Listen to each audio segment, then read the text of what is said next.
Welcome to all of you. Story Namaha wishes all its viewers a very happy Kartik Purnima, this auspicious day, which is also known as Devon ki Diwali. So let us see why we call this festival Devon ki Diwali. There are several stories associated with Devon ki Diwali in Hinduism. One of them, which is most popular, that is what I'm going to discuss today in order to tell you the significance of Kartik Purnima. Kartik Purnima sometimes is also called Tripurari Purnima. So the story associated with this day goes like this. Demon king Tarkasur had been killed by Lord Kartikeya. Tarkasur had three sons who were very angry at the killing of their father and they wanted to avenge their father's death. Tarkaksh, Kamlaksh, and Vidyunmali therefore prayed hard and they made Lord Brahma happy. Lord Brahma appeared in front of them and asked them to get a boon. So the three sons they asked for a boon of immortality from Lord Brahma. Lord Brahma told them that immortality was not possible and they should ask for some other boon. In order to fulfill their boon, they asked Lord Brahma to create three cities for them in space. And they also asked for the wish that they could be killed only if someone would be able to destroy their three cities when the cities would come closer to each other and they would merge together. If somebody could kill them with a single arrow, that is only when their killing would be possible. So the demons thought that in this way they would become almost immortal and nobody would be able to kill them. Lord Brahma got three cities created in the space, one made up of gold, the second one made up of silver, and the third one made up of iron. The demons started residing in the cities and they started ruling the universe in their three cities. Soon they attacked the gods and the gods and after getting defeated, they went to Lord Shiva and asked for his help. At the behest of Devas, Lord Shiva, in his form as Tripurantaka, that is the killer of Tripurasur, killed the three demons by destroying their cities by a single arrow. The killing of the demons and destruction of their cities with a single arrow by Lord Shiva overjoyed the gods and they declared the day as a festival of illuminations and as a festival of celebrations. That is the reason we also call this day as Devon ki Diwali. The second story associated with this festival is about Lord Vishnu.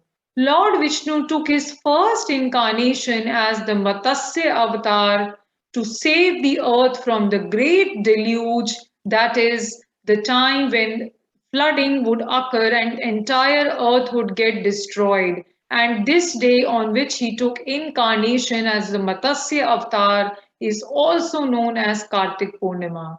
For this reason also, this festival is celebrated throughout India with great fervor. And then there is another story associated with the festival, and this story is associated with Prabodhini Ekadashi. Prabodhini Ekadashi marks the end of Chaturmas, a 4 month period when Lord Vishnu is believed to sleep. So Lord Vishnu wakes up on Prabodhini Ekadashi and on Kartik Purnima he returns to Vaikunt.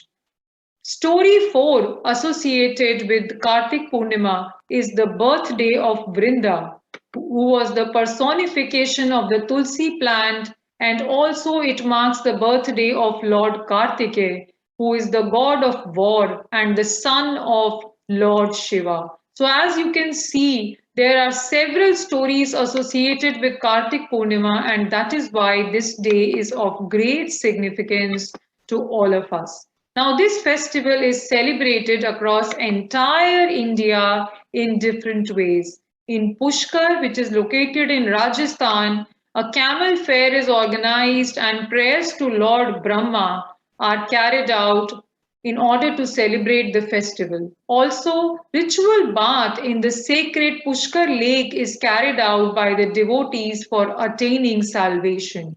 Similarly, in Varanasi, devotees throng the ghats of Ganga river for offering prayers, and they do Deep Dan, which is the illumination of diyas, and these diyas are floated in water. So the Varanasi ghats and the ghats of Kashi come alive with the diyas and by the chanting of prayers by the devotees to Lord Shiva.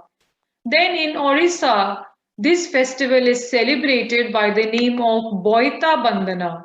Boita means ship. So during Boita Bandhana, miniature boats which are made out of banana stem and coconut stick are made, and diyas are illuminated in these miniature boats and they are floated in the water and prayers are carried out.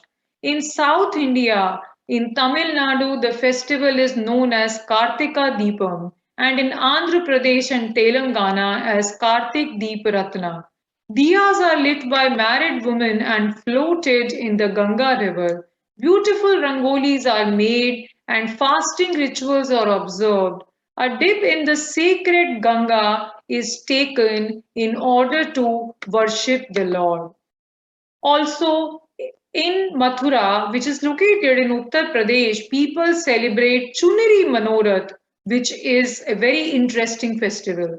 Chunari Manorath is a distinct celebration on the bank of the Yamuna to thank the goddess Yamuna for the care that she offers to the residents.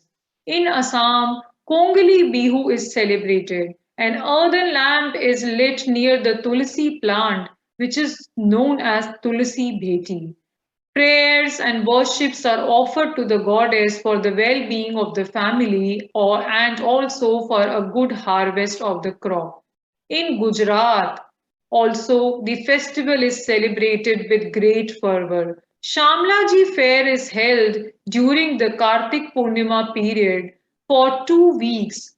People visit and worship Shamlaji. A bath in the river Meshuo is carried out by the devotees, and this is considered essential if someone wants to attain salvation. So, as you can see, this festival is celebrated with great pomp and show, with fervor throughout India, and hence Kartik Purnima is of great significance for each one of us. Story Nama wishes all its viewers once again a very happy Kartik Purnima. Namaskar.